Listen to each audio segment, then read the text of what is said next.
welcome to the latest Mindset X Factor podcast, where we're going to be talking about how you can go about creating a high-performing culture.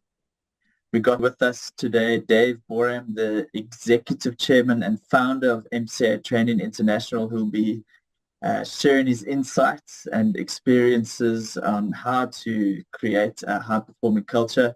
And obviously, I'll be assisting in this discussion.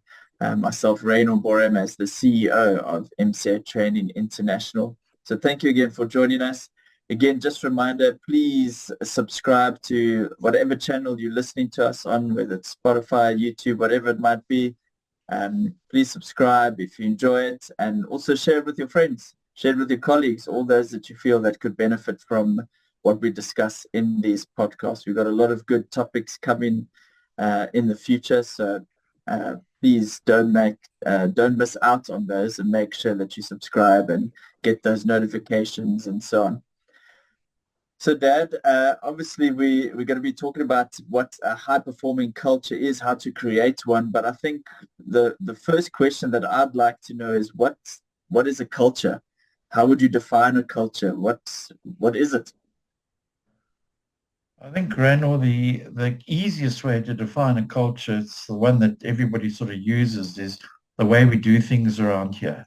So the way we behave, the way we act, the way we treat people, the way we treat clients, etc., etc. That would all be part of a culture in an organization.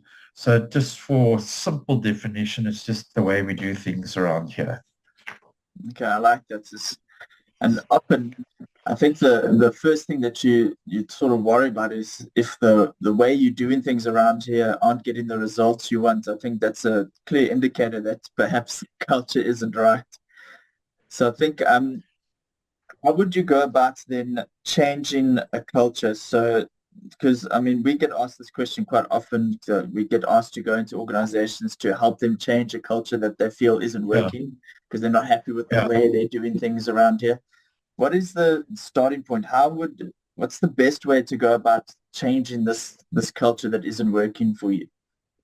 That's a good question. There are basically three layers of corporate culture, three layers of brand culture, if you like. And you've got to get them right. And you've first got to get the core of that correct.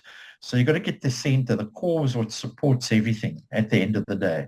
And that core is your values, mission, and vision. And the reason why I'm suggesting that the values, mission, and vision exercise isn't a nice to have. It's not something that gets written out beautifully, put on a wall, and then just forgotten. And that's why you find that people don't really have cultures a lot of the time, because everybody is doing their own thing, etc., etc. It's not based on the core.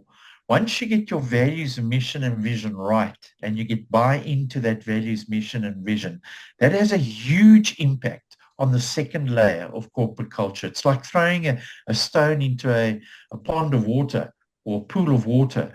That ripples, that ripple effect is so powerful.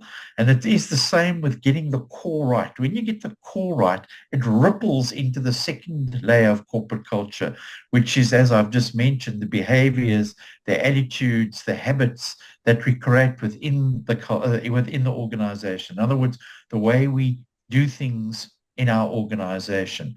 And that has a huge ripple effect on the brand image, the corporate image. Is this the kind of brand that I want to continue doing business with? In other words, customer rebuy, customer loyalty, so employee loyalty, etc., etc. You're never going to have happy external customers if you don't have happy internal customers. And so that culture has got to be fun. It's got to be something that is driven by a core that means something to that particular organization. Okay. So what would you say to someone that says, we've got our values, our vision, our mission, but yet their culture still isn't quite working. They're still not quite getting the results that they want. What would you suggest then? What advice would you give then? Well, if you look at some of the great cultures in terms of like the Ritz-Carlton as an example, the Ritz-Carlton Hotel, from their behaviors or their values, they've created a certain number of behaviors which they then practice every week. They practice a different behavior every week, everywhere throughout the world. Their 330,000 staff go through those behaviors or practice that particular behavior for the week and repeat that behavior at the start of every meeting, whether it be a staff meeting, a management meeting, an executive meeting, it doesn't matter what it is. They reinforce these behaviors on an ongoing basis. So that when people come into the organization, they get put into these behaviors. They understand these behaviors. They practice these behaviors. They hold each other accountable to these particular behaviors. What we tend to find when the cultures are not working is you tend to find that the leadership are not behaving in line with what they've created in terms of their values, mission, and vision. So it's all well having a values, mission, and vision. If you don't have the aligning behaviors to that, then what are you going to do? For most organizations, whatever crops up, and whatever crops up is perceived to be very urgent. So we become driven by firefighting. Everything is urgent. This is urgent. That's urgent. It's reactive rather than being proactive. When we know what we're supposed to be doing and we know when to do it and how to do it, it becomes something that's proactive, and therefore we achieve the greater results by being proactive rather than reactive. And I Okay. think just on saying that, I also think that too many organizations are focused on the profit. They're just focused on the profit, not the people. And I can promise you, if you're going to focus on the profit, eventually you won't have either. You won't have the people or you won't have the profit. If you put your profit above your people, you won't have either in the long run. Yes, profit and driving numbers and driving those sort of things is sustainable for a very short period of time. For a long period of time, unfortunately, it's not. And therefore, you need to have a high-performing culture because it's the culture that brings about, at the end of the day, the results, the profit, if you like. Okay, but isn't that the reason why businesses are in business? Isn't it to make money, to make a profit? Well, that's what they all say. But if you know what your mission is, if you really and truly know what your mission is, and you'll find that those organizations that have sustained themselves know what their purpose is. And the purpose is, why am I in business? What is the reason for our brand being here? What is the reason? And if we live that reason, the profit is a byproduct of doing that well. The operations, the behaviors, the procedures, the policies, people wanting to do that and being involved, the motivation, the fun, the element of great leadership within the organization, people feeling that they can contribute, that they can feel safe in disagreeing or making suggestions, etc., etc. That's a high-performing culture, a culture that has energy, that has enthusiasm, that has excitement. Yeah, and I guess that's it's that culture that is in place that starts with that. As you said, you spoke about you've been speaking quite extensively on the mission, the purpose, the reason why they're in business, obviously the vision where they want to go, the values of that organization. And that has, Excuse me. as you said, has the ripple effect on all those other criteria, those other things that help you essentially at the end of the day for that customer loyalty, for the customer rebuy, that brand image that you have out there. And that's, I think, and ultimately that's what affects your bottom line. That's what will affect whether your business makes a profit or not. And those people don't come back because you're making a profit. That our customers out there don't care whether you're making a profit or not, really. I mean, that's not, that doesn't concern them at all. It's what sort of service they're getting, how they feel in your organization. And, that culture is, everybody can feel that. Your people in your business, that work for you, your employees and so on will feel that.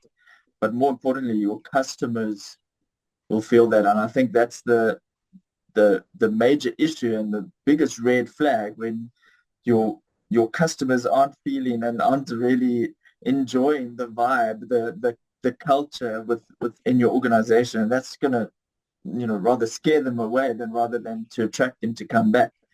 So that for Exactly. me is like one of the most important criteria as to why we need to get our cultures right. So that's like really, really, really stood out to me. So Well, then, you see, that's exactly right. What you're saying is there, you can have a toxic culture, or you can have a high performing and empowering yeah, culture. And the toxic culture is really driven by people just not caring, the leadership not caring, not giving feedback, uh, not having clear set job clarifications and expectations, and we're promoting the wrong people into positions. In other words, putting people into leadership positions, and they might be good, skills wise, and they might be competent from a skills perspective. But the minute they often put into leadership roles, they fail because they don't know how to deal with people effectively.